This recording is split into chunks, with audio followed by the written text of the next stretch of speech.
या देवी सर्वभूतेषु मां महागौरीरूपेण संस्थिता नमस्तस्यै नमस्तस्यै नमस्तस्यै नमो नमः। ओम दुम दुर्गाय नमः। नवरात्रि की अष्टमी तिथि समर्पित होती है माँ भगवती दुर्गा के 8वें स्वरूप माँ महागौरी को।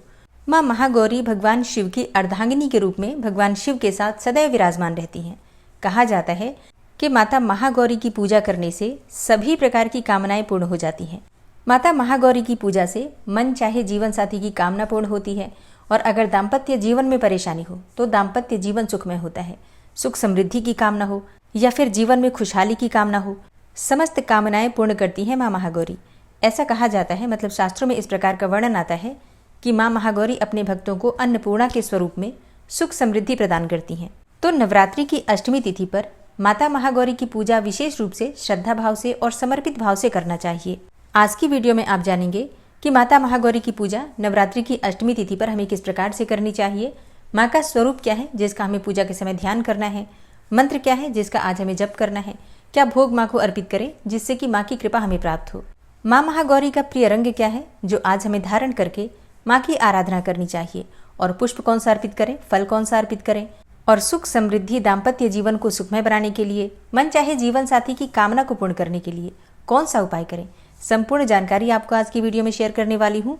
तो बहुत महत्वपूर्ण है आज की वीडियो, पूरा ज़रूर देख लीजिए। अच्छी लगे वीडियो तो लाइक भी ज़रूर कीजिए, क्योंकि आपके लाइक्स, आपके कमेंट्स मेरे लिए बहुत महत्वपूर्ण होते हैं। ये एकमात्र जरिया है जिनसे मुझे पता चलता है कि आपको ये वीडियो अच्छी लगती हैं और आपके लिए ये वीडियो उपयोगी है। तो अगर वीडियो अच्छी लगे तो लाइक तो ज़रूर ही किया कीजिए। तो बात करेंगे माता महागौरी की पूजा विधि के बारे में, लेकिन उससे पहले जानते हैं कि अष्टमी तिथि के मतलब 5 अप्रैल के शुभ मुहूर्त क्या है। और हाँ, बहुत से भक्त हैं जो कि अष्टमी तिथि पर कन्या पूजन करते हैं, तो कन्या पूजन का और हवन करने का शुभ मुहूर्त क्या है। तो देखिए, चैत्र मास की शुक्ल पक्ष की अष्टमी तिथि प्रारंभ हो रही है 4 अप्रैल को रात्रि में 8:12 पर, और इसका समापन होगा 5 अप्रैल की रात्रि में 7:26 पर। तो 5 अप्रैल को सूर्योदय काल में अष्टमी तिथि हमें प्राप्त हो रही है, इसलिए दुर्गा अष्टमी 5 अप्रैल को मनाई जाएगी। 5 अप्रैल को सूर्योदय काल का समय है सुबह 6:07 पर, और सूर्यास्त का समय होगा शाम को 6:41 पर।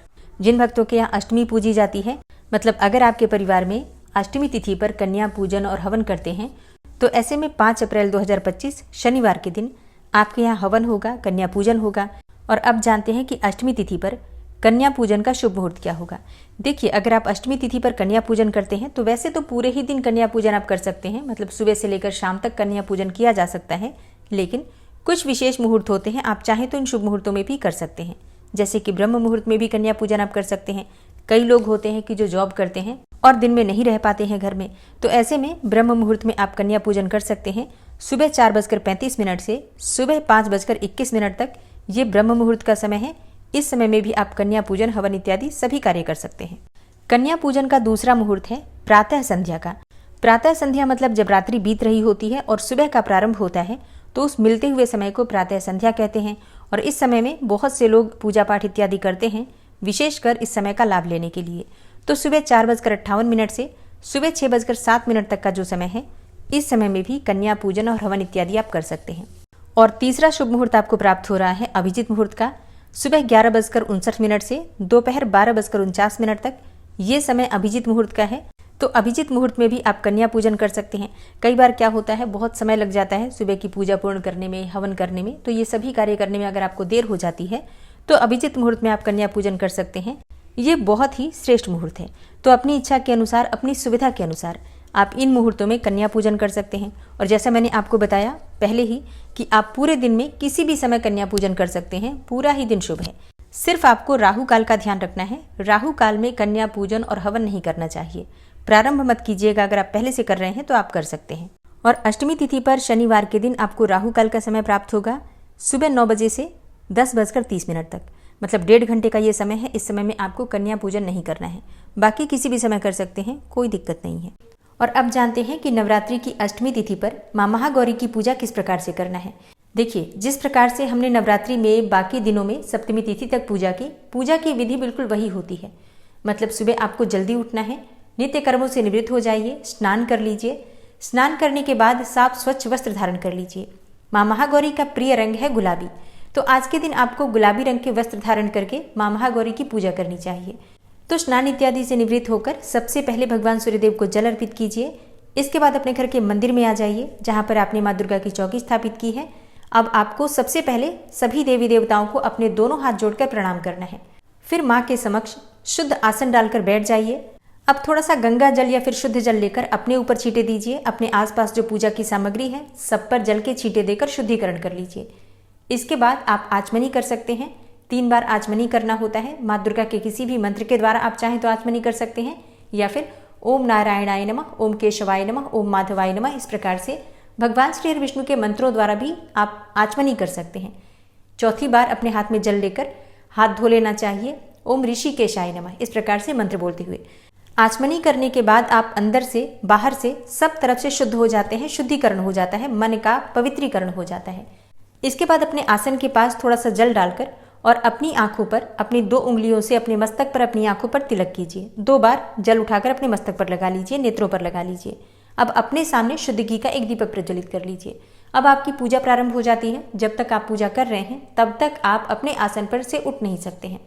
अब आप सबसे पहले गणपति का पूजन करेंगे, कलश देवता का पूजन कीजिए।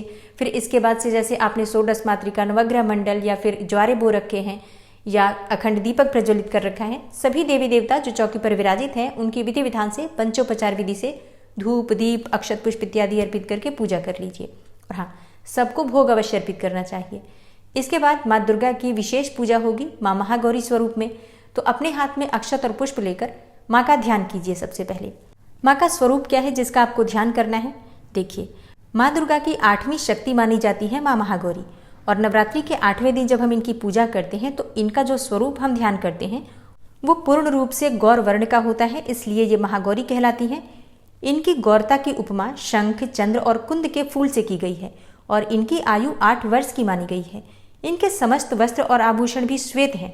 वृषभ पर सवार माँ की 4 भुजाएं हैं, जिसमें ऊपर के दाहिने हाथ में अभय मुद्रा और नीचे वाले दाहिने हाथ में त्रिशूल है। ऊपर वाले बाएं हाथ में डमरू और नीचे बाएं हाथ में वर मुद्रा है, और इनकी मुद्रा अत्यंत शांत है। धन, धान्य और सुख समृद्धि की प्राप्ति के लिए माँ महागौरी की उपासना की जाती है। तो माँ महागौरी के इसी स्वरूप का आपको ध्यान करना है। माँ का ध्यान करते वक्त मंत्र कौन सा बोलना है? देखिए, माँ का ध्यान मंत्र है या देवी सर्वभूतेषु माँ गौरी रूपेण संस्थिता नमस्तस्यै नमस्तस्यै नमस्तस्यै नमो नमः। या दूसरा मंत्र आप बोल सकते हैं सर्वमंगल मांगल्ये शिवे सर्वार्थ साधिके शरण्ये त्र्यंबिके गौरी नारायणी नमोस्तुते। और माँ महागौरी का बीज मंत्र है श्रीम क्लीम ह्रीम वरदायै नमः। अगला मंत्र है ओम महागौर्यै नमः। तो इनमें से किसी भी मंत्र के द्वारा आप माँ का ध्यान कर सकते हैं और पूजा करते समय उस मंत्र का उच्चारण आप चाहें तो 11 बार, 21 बार या 108 बार भी करके और माँ की पूजा कर सकते हैं। और हाँ, माँ का ध्यान करने के बाद आपके हाथ में जो सामग्री है पुष्प और अक्षत, ये माँ के चरणों में अर्पित कर दीजिए। अब इसके बाद विधि विधान से आपको माँ की पूजा करनी है। जो भी सामग्री आपके पास उपस्थित है जैसे कि धूप, दीप, अक्षत पुष्प, गंध इत्यादि सभी चीजें एक एक करके माँ को अर्पित कीजिए। आज कौन सा पुष्प माँ को अर्पित करना चाहिए? देखिए, वैसे तो आपके पास जो भी पुष्प हो अर्पित कर सकते हैं, लेकिन माँ का प्रिय पुष्प है कमल का पुष्प। माँ को कमल का पुष्प अत्यंत प्रिय है। अगर आपके पास हो तो जरूर अर्पित कीजिए, नहीं हो तो क्या करें, आप पीले पुष्प भी अर्पित कर सकते हैं। माँ को रात की रानी का पुष्प भी बहुत पसंद है और विशेषकर मोगरे का पुष्प माँ को अत्यंत प्रिय है। तो जो पुष्प आपके पास उपलब्ध हो, गुलाब का, गुड़हल का, सारे पुष्प माँ को अर्पित किए जा सकते हैं। और नवरात्रि की अष्टमी तिथि पर माँ महागौरी को अर्पित किया जाता है नारियल का भोग। नारियल का भोग माँ को अत्यंत प्रिय है। इसके अलावा हलवा, पूरी, चने आज बनते भी है घरों में, क्योंकि कंजिका बहुत सारे घरों में आज ही होती है। तो अगर आपके यहाँ कन्या पूजन आज है तो आपने हलवा पूरी बनाया होगा, वही आप माँ को अर्पित कर सकते हैं। और हाँ, नारियल जरूर अर्पित करना चाहिए। तो विधि विधान से माँ महागौरी की पूजा कीजिए, मंत्रों का जप कीजिए। इसके बाद जो भी आप मंत्र जप करते हैं, जैसे कि प्रतिदिन अगर आप चालीसा पाठ कर रहे हैं, दुर्गा सप्तशती का पाठ कर रहे हैं, नवार्ण मंत्र का जप करते हैं, या कोई भी पाठ, कोई भी मंत्र आप प्रतिदिन जो जप रहे हैं उसे जप करके और अपनी पूजा को पूर्ण करके आरती कर सकते हैं। और हाँ, अगर आपके यहाँ अष्टमी करी जाती है, मतलब अष्टमी के दिन कन्या पूजन किया जाता है, तो हवन पहले कर लीजिए, उसके बाद कन्या पूजन आप कर सकते हैं।